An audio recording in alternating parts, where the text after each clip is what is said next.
If you want to improve the reliability of your distributed messaging system, you're probably going to introduce an outbox on the publisher side. But what about the consumer side? Well, this is where the inbox pattern comes in, and I'm going to show you how you can implement it in this video, as well as explain why you would want to use it and which problems it solves. So the first rule of distributed systems is that nothing is guaranteed. And if you've worked long enough with distributed systems, you probably know the fallacies of distributed computing by heart. Now, why am I telling you this? Well, this communication here between our message broker and our consumer is a small component of a larger distributed system, but nonetheless, we've got an external component, the broker, talking to our consumer running inside of our application. And there are multiple ways this can fail. For example, we could run into network issues where the consumer ends up processing the same message twice. Maybe the consumer completes successfully, but it doesn't succeed in notifying the broker about this, so it may attempt a redelivery. So the inbox pattern tries to solve this problem by introducing an intermediate buffer table inside of a SQL database, for example, and we call this the inbox. It's basically the exact opposite of an outbox, and what you do is you open up a database transaction, which gives you atomic guarantees, and after this you have a couple of options. You can process the message by taking the message ID and the payload and storing them inside of our inbox table. If we run into a duplicate message ID, which means we got a redelivery from the broker, then we can just ignore this because we've got a unique constraint on our inbox table. And if we do manage to store this, we can just commit the transaction. Now, when you think about it, this is just one database insert, which is atomic on its own, so there's even no need to open up an explicit transaction. Now, where our transaction comes into play is if you want to store the message in the inbox table, which is this step here, and also execute the business logic associated with a specific consumer. Now, this introduces some problems. For example, what if the insert into the inbox succeeds and our business logic fails? Then we would have to revert the whole thing. And it's even more problematic if the insert initially succeeds, we execute our business logic, which also produces some side effect, but committing our transaction fails. So there's also a possibility of ending up in an inconsistent state,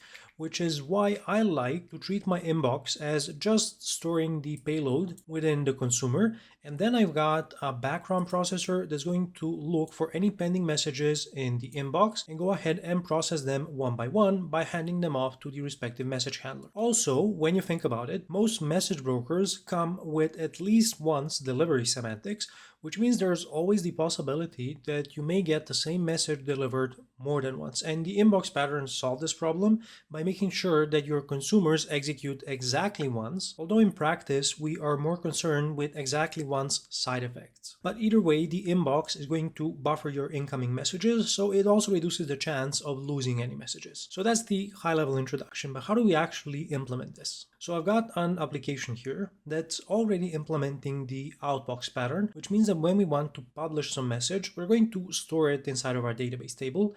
And then we've got an outbox processor, which is going to handle any unprocessed outbox messages and hand them off to a queue.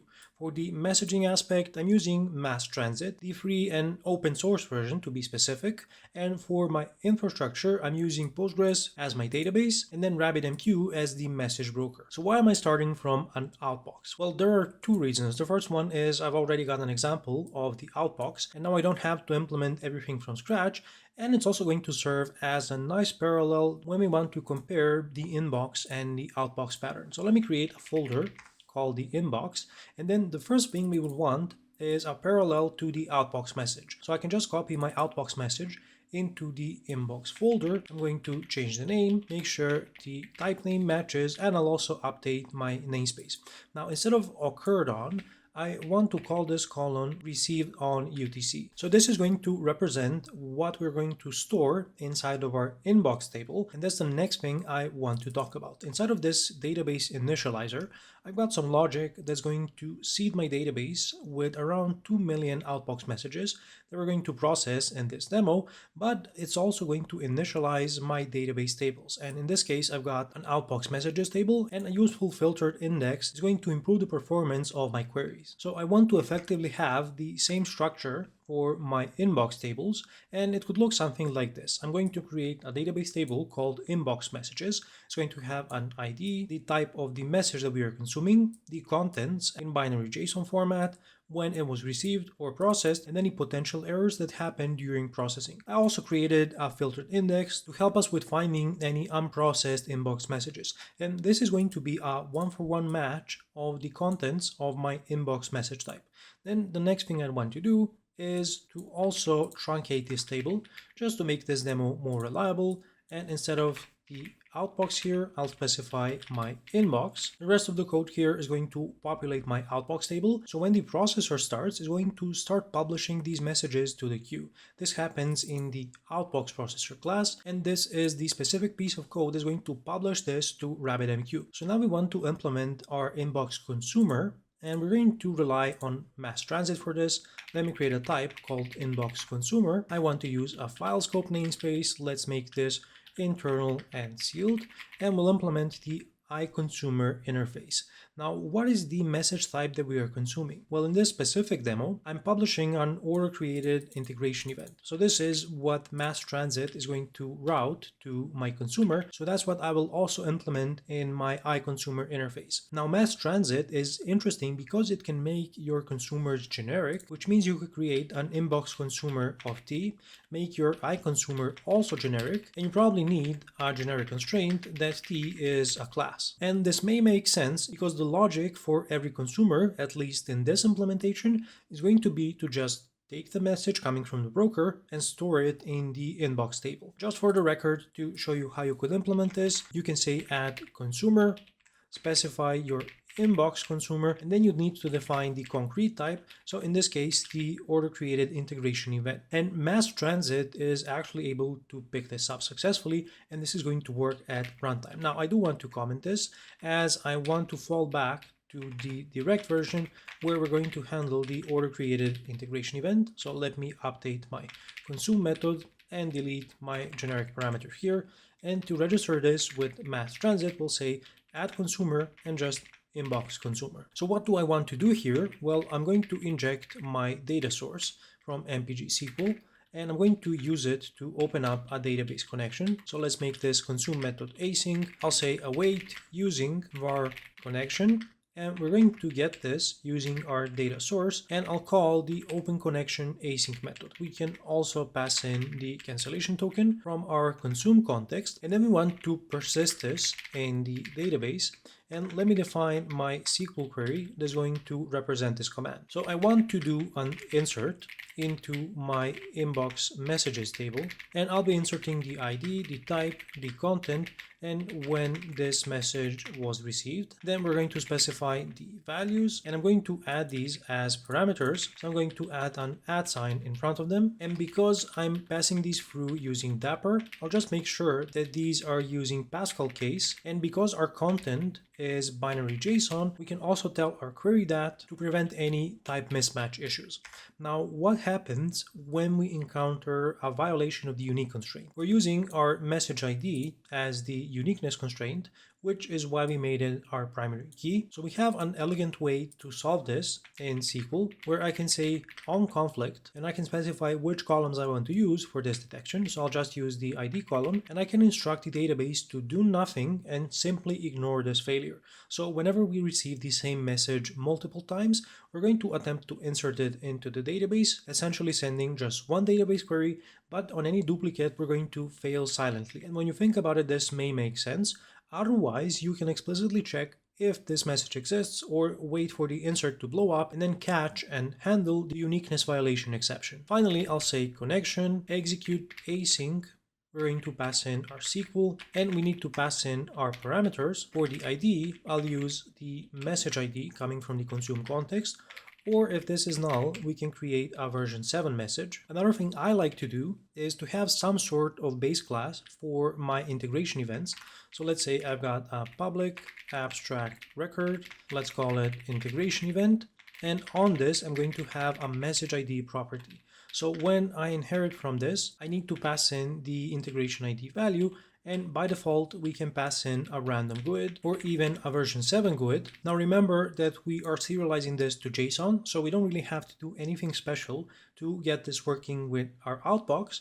And in the inbox, this lets us fall back to the actual message ID on our integration event. So now I can use this for my message ID, and you probably want to use the same message ID in both your inbox and your outbox tables. Then for the message type, I'm going to say type of order created integration event and then full name. Of course, we could also get this from our message itself. So I can say context message get type and then access the full name. Then for the content, we want to say JSON serializer, serialize, and then pass in the message. And then for the receive now parameter, I'm going to use UTC now, and let me just update my query to make sure this works. So let's go ahead and actually test this out. I'm going to update my Outbox processor to generate, for example, one message per batch. That's going to be more than enough. And I will update my background service to just not run continuously, and is going to execute every 5 seconds. This will just make it more predictable to test out our consumer.